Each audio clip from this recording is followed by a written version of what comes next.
friends, today in this video we will discuss edema and effusion.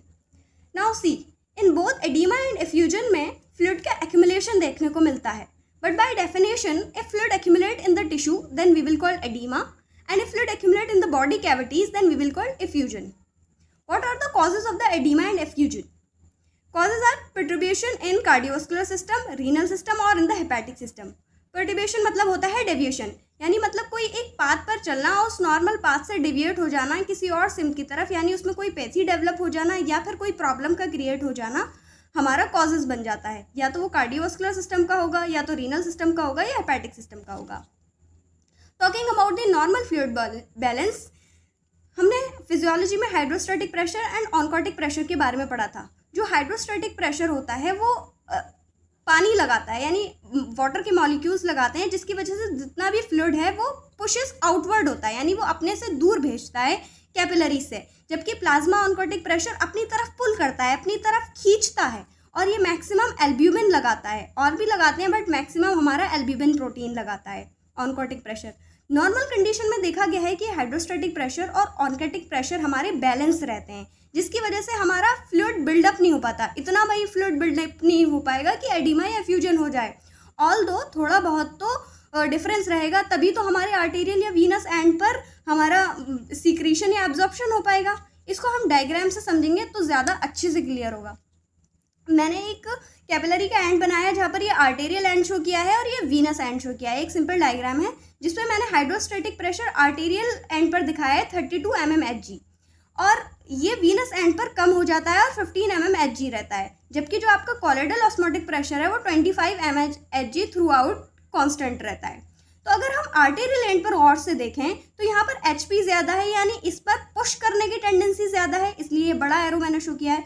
और COP जो है वो कम लग रहा है. तो ओवरऑल क्या होगा, फ्लूइड जो होगा आउट हो जाएगा, इनटू द इंटरस्टिशियल स्पेस निकल आएगा.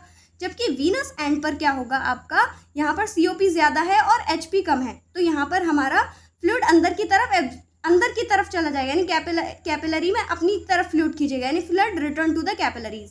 अब आप देखें, जो आर्टेरियल एंड पे था फ्लूइड थोड़ा बहुत इंटरस्टिशियल में आ रहा था, बट ये क्या होता है कि ये इंटरस्टिशियल स्पेस से लिम्फेटिक्स के थ्रू होता हुआ हमारी ब्लड स्ट्रीम में चला जाता है.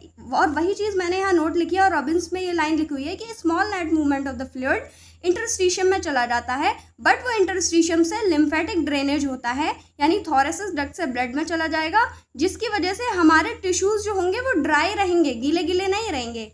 राइट. तो अब हम डिस्कस कर लेते हैं mechanism of oedema formation and its causes.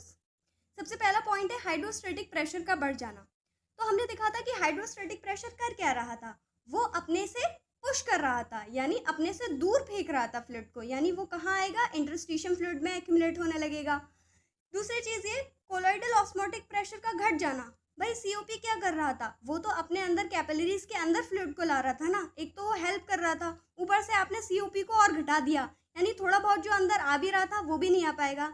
यानी बाहर फ्लूइड तब कलेक्ट हो पाएगा या तो आप बाहर भेजने वाली टेंडेंसी को बढ़ा दो, यानी HP को बढ़ा दो, या फिर अंदर लाने वाली टेंडेंसी को घटा दो, यानी COP को घटा दो, तब भी आपका एडिमा का फॉर्मेशन होगा, यानी फ्लूइड एग्जिट करने लगेगा वेसल से और एक्यूमुलेट हो जाएगा in the interstitial space.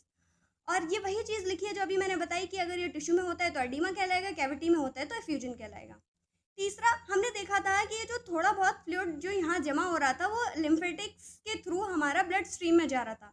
But क्या हो अगर लिम्फ में ऑब्स्ट्रक्शन हो जाए, तब भी तो एडिमा डेवलप हो जाएगा. कि मान लो HP और COP तो ठीक है, बट लिम्फ में ही ऑब्स्ट्रक्शन हो गया. अब यानी जो यहाँ से निकल कर जा रहा था, जो टिश्यू को ड्राई कर रहा था, वही नहीं हो पा रहा, तो लिम्फेटिक ऑब्स्ट्रक्शन हो गया. और एक और होता है सोडियम वाटर रिटेंशन. तो ये सारे केसेस वन बाय वन हम इन डिटेल नेक्स्ट पार्ट में पढ़ेंगे.